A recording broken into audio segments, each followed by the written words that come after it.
Soal PPN tanggapan DPD gimana Pak? Karena akan naik 12% katanya Januari 2025. Ya, jadi gini, saya mencoba memberikan underline begini ya. Kalau terkait dengan teks 12%, kalau saya dan saya yakin itu juga teman-teman sama, kalau bisa coba ditinjau ulang.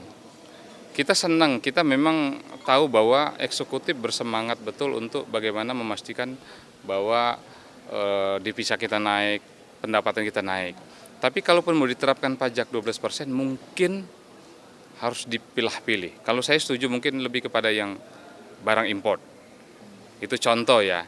Nah, jadi sehingga tidak mempengaruhi pelaku usaha yang juga sedang bersemangat untuk berusaha. Karena mungkin secara teori ekonomi kalau pajak itu naik, mungkin khawatir juga inflasi juga naik. Nah, ini kan tapi tentu ya kami kan tidak pada posisi eksekutif, kita hanya merekomendasikan. Coba dipikirkan ulang, ditinjau ulang, tapi kita juga tidak akan menghalangi pihak pemerintah kalaupun ternyata memang simulasinya sudah matang betul bahwa dengan menaikkan pajak sekian itu akan mendapatkan sumber untuk membiayai program-program strategis, contohnya makan gizi gratis, kemudian swasembada energi, pangan, dan lain-lain. Tapi kalau masih ada sumber-sumber lain, saya kasih contoh. Kemarin kenapa saya agak bersemangat untuk ngomong tentang praktek judi online. Itu sebenarnya negara bisa masuk ke situ. Kalau ini betul-betul diberantas, begitu banyak uang berputar di praktek yang nggak benar ini, ribuan triliun. Nah, itu kan bisa. Nah, tapi sekali lagi, tentu pemerintah melalui Kementerian Keuangan pasti sudah punya hitung-hitungan.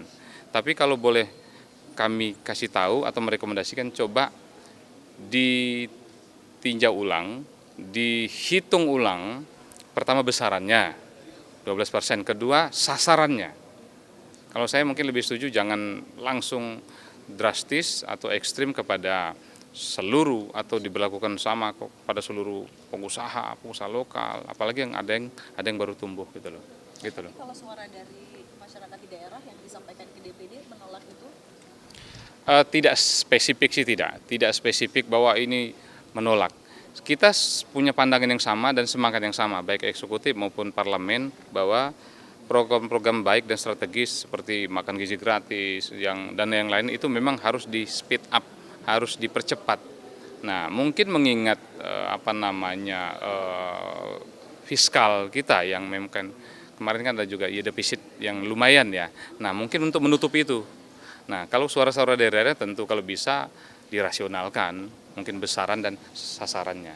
Pak, kalau lihat dari turunan dampaknya dari rencana kenaikan pajak 12% ini kan memang bisa dilihat juga ke produsen, ke masyarakat yang sebagai pembeli ini, sebenarnya formulasi apa yang bagus untuk pemerintah sebelum memutuskan angka 12%? Ya, itu dia. Itu kan domainnya eksekutif ya. Lagi-lagi domainnya eksekutif, pemerintah melalui Kementerian Keuangan punya hitung-hitungan.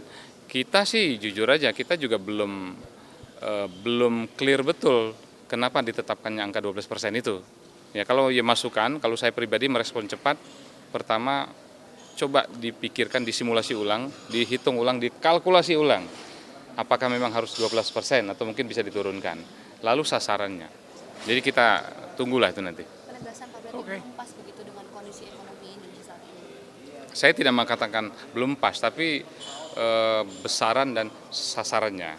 Ya, kalau memang negara pasti punya hak, punya otoritas untuk menaikkan itu, dikala memang dibutuhkan sekali. Nah, yang tahu persis hitung-hitungannya kan bukan parlemen, itu pasti eksekutif. Nah, mungkin teman-teman mau tambahkan? Ada? Ya? Oke ya. Oke. Makasih banyak.